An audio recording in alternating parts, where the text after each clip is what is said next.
नमस्कार, आप देख रहे हैं बहस बिहार की और आपके साथ मैं हूं विवेक। लगातार सिलसिला चल रहा है और हमने कहा भी कि जब तक 23 तारीख नहीं आ जाती इसी मुद्दे पर अलग अलग नाम के साथ बहस होती रहेगी।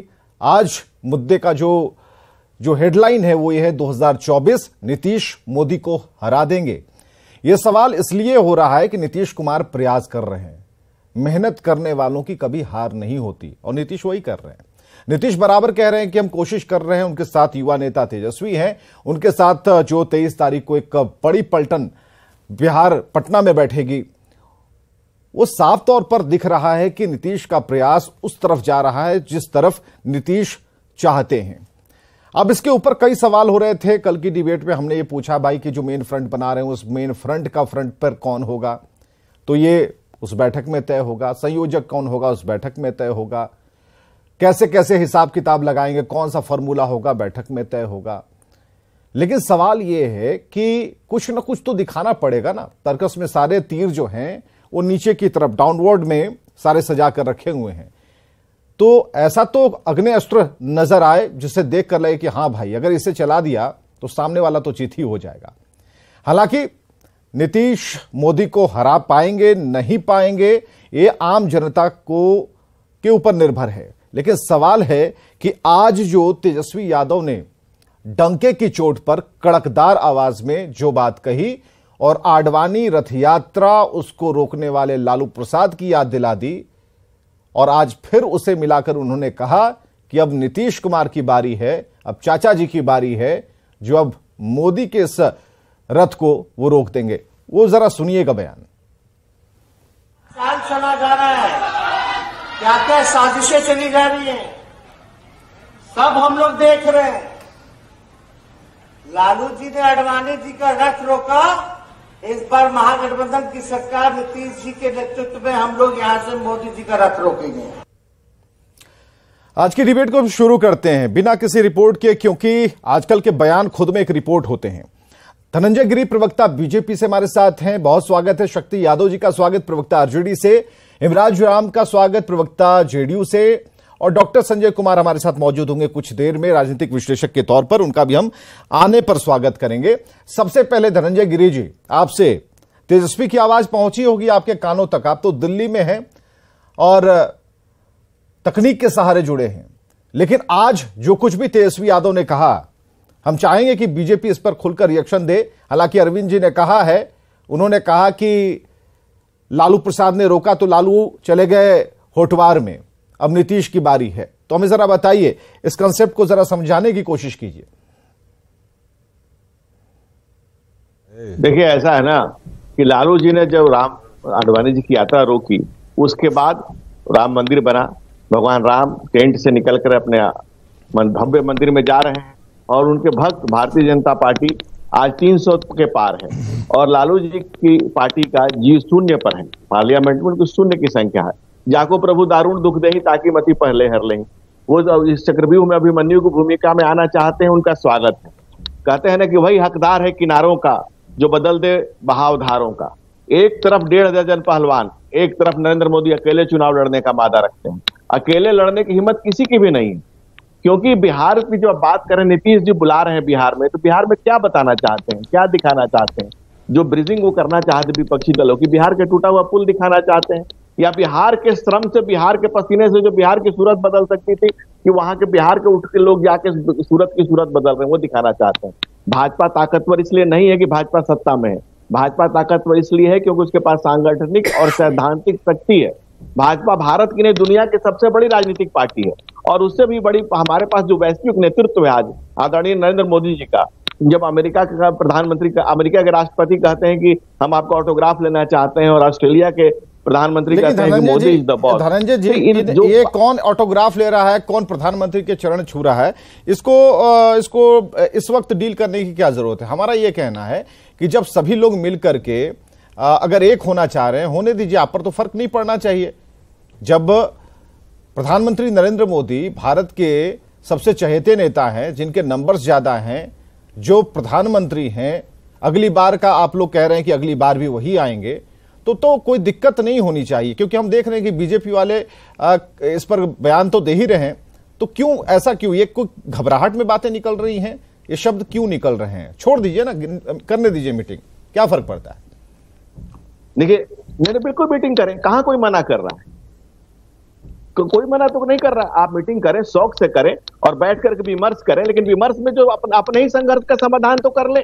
संघर्ष देख ले, उठा कर देखे तो ममता बनर्जी उधर से मना कर रही है, केसीआर उधर से मना कर रहे हैं, मीटिंग की तारीखें लगातार बदलते जा रही हैं, तो संघर्ष तो वहां पर है, दिक्कत तो उनके साथ है। आज जेपी के चेले आज कांग्रेस की गोद में खेले, समस्या तो उनके साथ है। गोद बदलते बदलते नीतीश जी 7 बार गोद बदल चुके हैं, अब गोदावरी पुत्र हो चुके हैं 7 बार गोद बदलते बदलते। तो संघर्ष तो उनके यहाँ, विमर्श करे। हम भी चाहते हैं कि मजबूत विपक्ष बने, एक कपिद्दी विपक्ष, पिलपिला विपक्ष हमें भी नहीं चाहिए, लेकिन अति महत्वाकांक्षा जो है उससे, लेकिन तेजस्वी की बात को आप हल्के में मत लीजिएगा। जो है तेजस्वी यादव की बात को आप हल्के में मत लीजिएगा। नीतीश के ऊपर उन्होंने, तेजस्वी नीतीश कुमार के कंधों पर उन्होंने एक बड़ी जिम्मेदारी ये कहकर डाल दिया कि भाई विकास रथ जो है बीजेपी का, और जो एक विश्वास और ओवर कॉन्फिडेंस वाला रथ है जीतने वाला, उसे रोक देंगे नीतीश। विवेक जी, एक तरफ नीतीश जी अवसरवाद के प्रतीक हैं और तेजस्वी जी परिवारवाद के प्रतीक हैं। ये अवसरवाद और परिवारवाद का जो गठबंधन है, इसको हल्के और भारी की मतलब ही नहीं है। इतने परिवारवादी पार्टियां हैं, सबको जमा करने की कोशिश की जा रही है, अवसरवादी और परिवारवादी गठबंधन किया जा रहा है, लेकिन हमें इससे कोई फर्क नहीं पड़ता, क्योंकि भारतीय जनता पार्टी का भारत की जनता के साथ समायोजन है, उसका गठबंधन है। और भारत की जनता ने हमें, इस भारतीय जनता पार्टी को जो मैंडेट दिया है और जिस ढंग से हमारे साथ खड़े हैं, मैं फिर वही बात रिपीट कर रहा हूं कि सभी दलों को ये लगता है कि नीतीश जी के दल का बल निकल गया है, और आरजेडी भी एक तरह से निर्बल थी, जो नीतीश जी का बल पाके खुद को सबल महसूस कर रही है, और 1.5 दर्जन 2 दर्जन पार्टियों को जुटाया जा रहा है, उसमें आने की ही रोज परिवर्तन हो रहा है। कोई आने को कह रहा है, कोई नहीं आने को कह रहा है। वो शक्ति यादव जी, पहले सवाल का उत्तर इन्होंने दिया, कोई फर्क नहीं पड़ता, आप लोग जुटान कीजिए, महाजुटान कीजिए, साथ में बैठ जाइए। जो 2 आरोप थे परिवारवाद वाला, ये तो चला रहा था, इस पर तो हम विमर्श ही नहीं करना चाहते हैं, जो है सो है। उसके बाद अब ये कहा जा रहा है कि रथ को रोका तो होठवार पहुंच गए, अब इन्होंने इसका एक काट निकाला है, रिएक्शन दे रहे हैं। हमें जरा ये बताइए, नीतीश कुमार पर बहुत बड़ा भरोसा है, ये आरजेडी का भरोसा है, लालू प्रसाद का भरोसा है, एक एक कार्यकर्ता का भरोसा है, और आज तेजस्वी ने जिस तरह से मुहर लगाई है, पूरे आरजेडी का भरोसा है नीतीश कुमार के ऊपर कि अगर इन्होंने ठान लिया तो उस रथ को रोक देंगे। विवेक जी, हम निर्वाधता के तौर पर मैंने सभी बातें सुनी है, और मैं चाहता हूं कि बिंदुवार तरीके से मैं जवाब दूं। डर नहीं है तो फिर चर्चा नहीं, हम तो कर रहे हैं, हम आगे बढ़ रहे हैं। बिहार का हूं, बिहार की माटी कई परिवर्तन का गवाह रहा है, इसे कोई इनकार नहीं कर सकता। मोहनदास करमचंद गांधी, गांधी कहां से बने सबको पता है, भितरहवा से निकल करके जब आंदोलन निकली थी।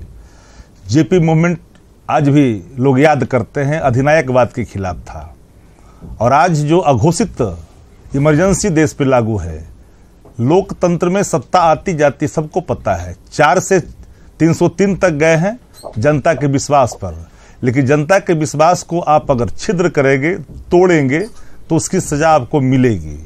जनता ने आपको मैंडेट महंगाई बढ़ाने के लिए, बेरोजगारी के लिए नहीं दिया था, अधिनायकवाद थोपने के लिए नहीं दिया था, संविधान बदलने के लिए नहीं गया था, बेंच ऑफ थॉट लागू करने की बात नहीं कही गई थी, संविधान बदल करके इतिहास बदलने के लिए नहीं दिया गया था, नहीं दिया गया था चंद लोगों के लिए, मन की बात थोपने के लिए नहीं, काम करने के लिए जनता मैंडेट देती है, और काम की बात होनी चाहिए।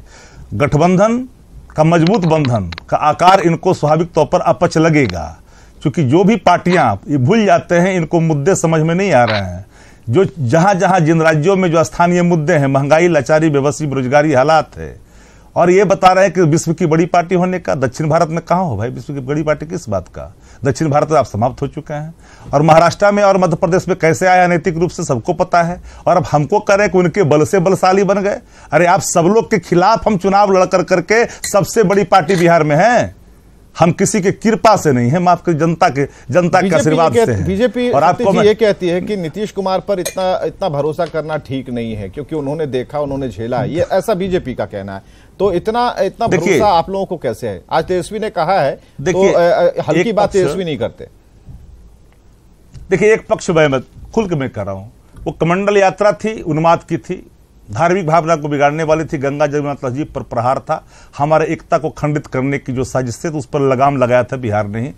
तत्कालीन मुख्यमंत्री आदरणीय लालू प्रसाद जी ने, देश जानता जग जाहिर है, हम किस परिणाम की चिंता नहीं करते कि मेरी जगह कहां सुरक्षित होगी, क्योंकि हमारी एक अपनी दायित्व है, क्योंकि हम इस देश के वासी हैं, हमारा एक नैतिक कर्तव्य है जिस सिद्धांत और नीतियों को लेकर के हम आगे बढ़ते हैं और अपने कर्तव्यों से विमुख किसी प्रहार के कारण नहीं हो सकते हैं। और एक बात मैं डंके की चोट पे कहता हूं, नीतीश कुमार जी का एक इतिहास देख लीजिए। ठीक, मैं मानता हूं आप कई सवाल खड़े करेंगे मेरे सामने, लेकिन उन सवालों से इतर हटके एक बात करना चाहता हूं। वो जेपी मूवमेंट से निकले हैं, आज उनको आंख के सामने ये चीजें दिख रही है कि देश में घोषित इमरजेंसी है। इस बात से कोई जो बोलता है, कोई भी पॉलिटिकल पार्टियां आपके नकारात्मक को सामने रखता, आपके तोते वहां तक पहुंच जाते हैं, उड़ कर करके पिंजरे खोल दिए जाते हैं तोते के, वहीं पहुंचता है जो खिलाफ में बोलते हैं। ये क्या है? इस संविधान के खिलाफ संवैधानिक संस्थाओं का दुरुपयोग है। इसके लिए सत्ता नहीं मिलती, सत्ता मिलती है काम करने के लिए, जन की बात के लिए, मन की बात के लिए नहीं मिलती है। और बिहार आज की डिबेट की जो हेडिंग है, आप उसको किस तरीके से देखते हैं? मैं जरा बताइए, इसका भी एक उत्तर 30 सेकंड में आप दे दिए।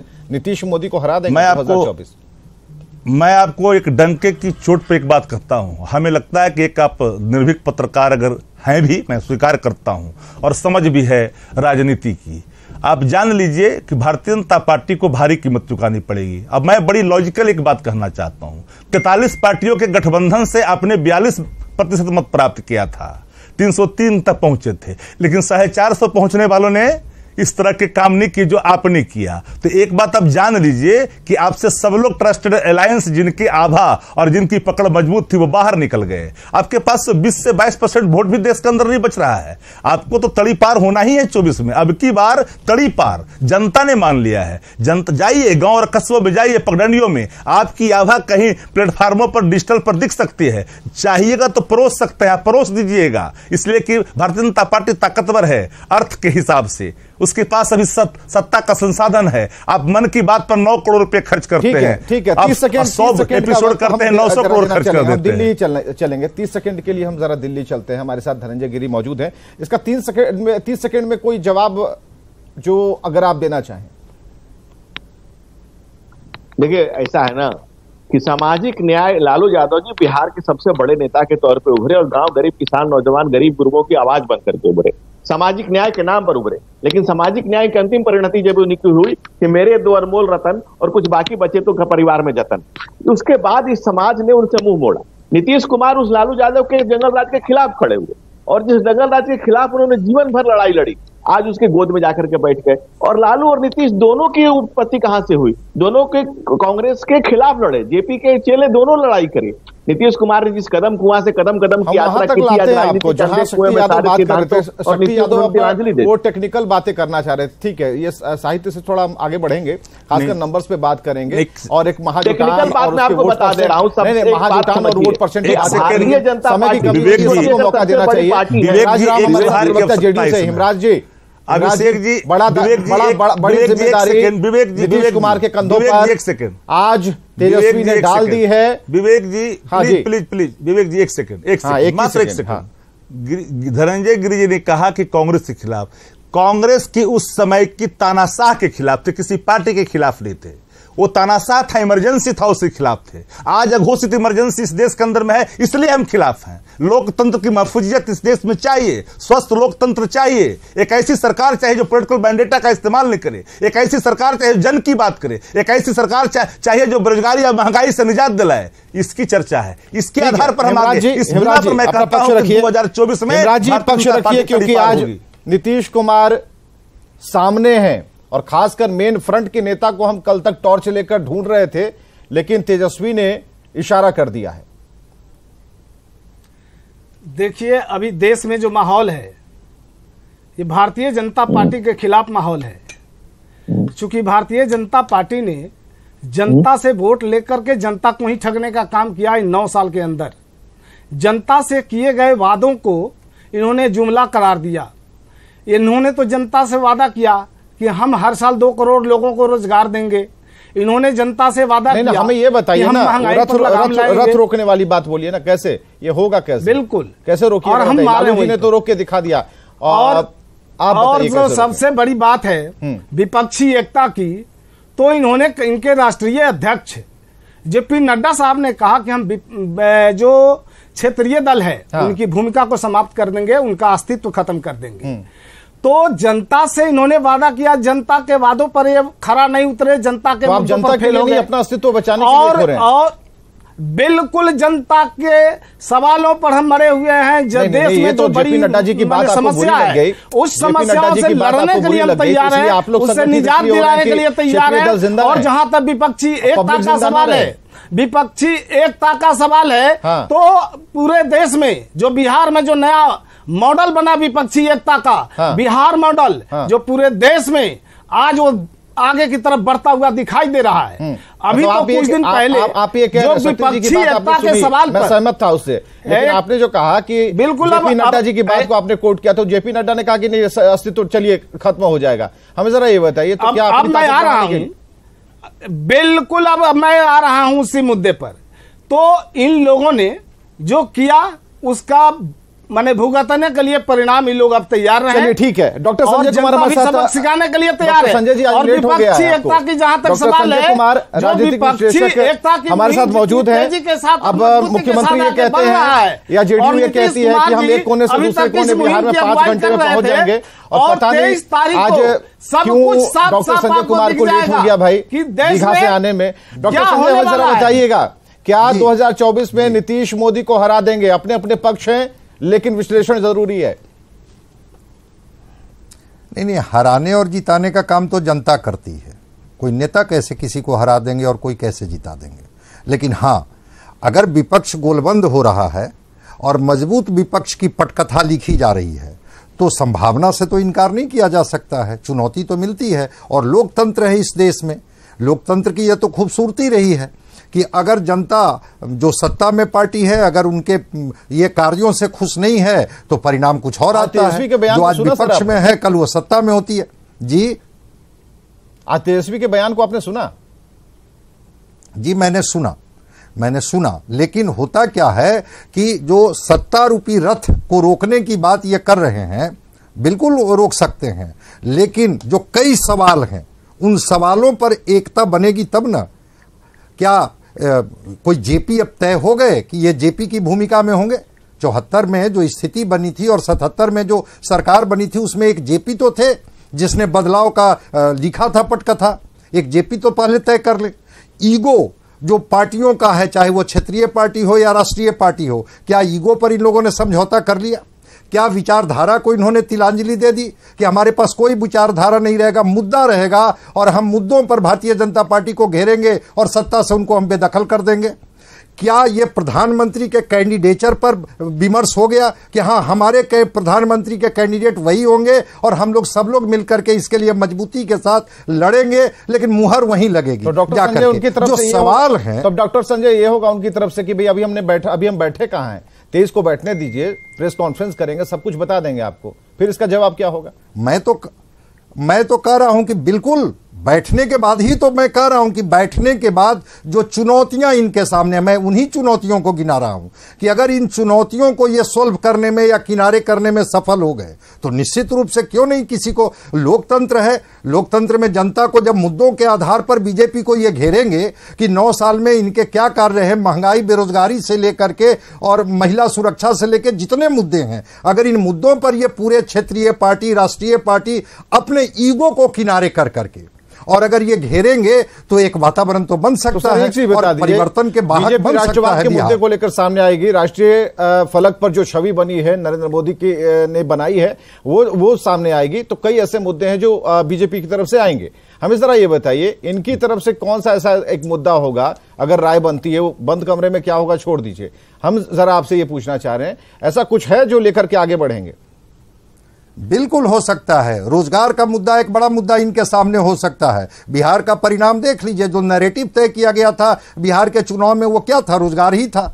अगर भ्रष्टाचार पर ये नहीं घेर पाएंगे, तो इनके सामने महंगाई का मुद्दा है। महंगाई को लेकर के एक सवाल पैदा कर सकते हैं कि भाई महंगाई आसमान छू रही है, डीजल पेट्रोल से लेकर के गैस सिलेंडर तक के लिए अगर एक बात, और कई सरकारें ऐसी हैं जो प्याज के दाम पर गिर गई है। इस देश का अगर हिस्ट्री को आप पढ़िएगा, मुद्दे की कमी नहीं है। लेकिन हाँ, एक सवाल जरूर है कि अगर उधर एक व्यक्ति तय है कि नरेंद्र मोदी होंगे, फिर इधर भी तो तय करना होगा कि आपके चाणक्य कौन होंगे और चंद्रगुप्त कौन होंगे। 3 दिन से डॉक्टर संजय यही पूछ रहे हैं हमारे साथ बैठ के 3 दिन से, और इसके पहले की डिबेट पे डॉक्टर संजय यही पूछ रहे हैं, और हम यही जानना चाहते हैं, भाई तय कर लीजिए, अब इसके आगे चेहरों पर बहस मत करवाइए हमसे, क्योंकि ये जरूरी होगा। नरेंद्र मोदी सामने, इधर से हमारे सामने ये रहेंगे, और आमने सामने की जब बात होगी, तर्क होंगे, विश्लेषण होगा और मजा आएगा। हालांकि 23 तक हम इंतजार के मूड में। बहुत बहुत शुक्रिया आप सभी का आने के लिए, इस डिबेट का हिस्सा बनने के लिए। खबरें जारी हैं।